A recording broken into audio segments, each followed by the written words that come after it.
आयुष, खूप खूप स्वागत आहे तुझं मराठी सिनेयुगमध्ये. थँक्यू अजय.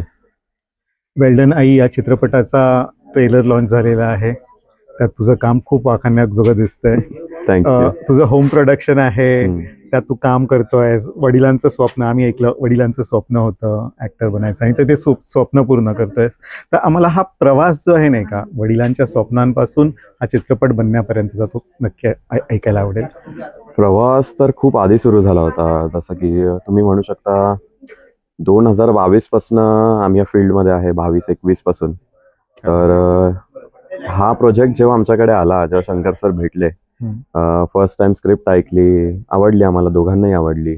मग त्यानंतर सगळं फायनलाइज झालं की कोण कॅरेक्टर्स असतील, कसं काय, कोण ॲक्टर्स अँड ऑल. मग रीडिंग अँड ऑल खूप काही शिकायला मिळालं मला, खरं सांगतो. माझा जर पहिलाच प्रोजेक्ट आहे आणि तुम्ही म्हणताय की होम प्रोडक्शन आहे, तर मला लिबर्टी तर होती खूप आणि मी कम्फर्टेबल होतो त्यामुळे खूप जास्त. आणि त्या कम्फर्टमुळे मला वाटतं काम चांगलं आलंय मला.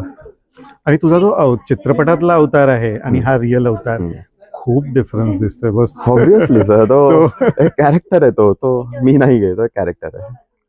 सो ते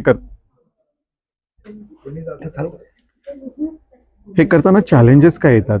प्रत्येक आपला जो पहिला चित्रपट असतो नाही का, त्याची एक स्टोरी असते बेसिकली, आणि खूप सुंदर स्टोरी असते. कदाचित या प्रत्येक स्टोरीचा एक सिनेमा बनू शकतो अशी स्टोरी असते. तर हे चॅलेंजेस जे असतात नाही का, ते मला सांग, काय असतात? चॅलेंजेस खरं तर म्हणजे जसा माझा नेचरचा तुम्ही बोलले की मी खूप डिफरंट दिसतोय माझ्या त्या कॅरेक्टरपासून, तर रिअल लाईफ मी खूप डिफरंट आहे आणि त्या कॅरेक्टर तो खूप डिफरंट आहे. Straight from everything, from looks to behaviour, everything. तर मला असं वाटतं की स्वतःला बदलावं लागतं थोडंफार. वेल्डन आई, आईवर आहे. आई जिव्हाळ्याचा विषय असतो प्रत्येकाच्या. तर तुझी आई पण भाऊक झाली होती ऍक्च्युली पोडियमवर. तर आईबद्दल जर तू सांगायचं एक एक गोष्ट आणि किंवा एक कॅरेक्टर आईचं, तर काय सांगशील?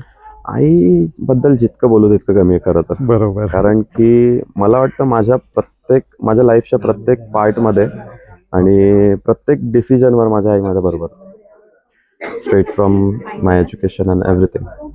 तिने खूप सपोर्ट केलाय मला. म्हणून तिला खरं म्हणजे आपण खरंच कधी थँक्यू नाही म्हणत आपल्या आई वडिलांना. आपण बोललो पाहिजे ऍक्च्युली. आज मी बोललो, मला खूप चांगलं वाटलं की मी त्यांना बोललो की खरंच थँक्यू, तुम्ही आहात माझ्या बरोबर उभे, माझ्या पाठीशी. विशाखा मॅम आहेत तुझी आई वेल्डन आई या चित्रपटामध्ये, आणि तुझे बाबा आहेत विजय निकम सर, आणि त्याबरोबर जयवंत वाडकर सर आहेत. कलाकारांची मोठी फौज आहे. तर तो अनुभव काय होता या सगळ्या चित्रीकरणाचा? मला असं वाटतं मी खूप लकी आहे की मला पहिलीच मूवी माझी मला अशा एक्सपिरियन्स आर्टिस्ट बरोबर करायला मिळाली आहे. त्यांच्याकडून खूप काही शिकायला मिळालं मला. जसं मी म्हणालो मगाशी की ऑनसेट ते मला म्हणायचे की आयुष्यात काम कर, असं नको करूस. बरोबर. इम्प्रोव्हायझेशन मध्ये पण हेल्प करायचे मला. तर थँक्स त्यांना तिघांनाही थँक्यू. गाणी गोड वाटतायत दोन्ही. थँक्यू. तर त्यामागे मेहनत काय होती? गाण्यांमध्ये खरं सांगू तर माझी काही मेहनत नव्हती. Technicians, singers, writers super. आणि फ्रेमिंग खूप छान वाटते. चित्रपटाचं चित्रीकरण खूप छान झालेलं आहे. थँक्स टू आवर डीओपी आणि आमचे डायरेक्टर सर.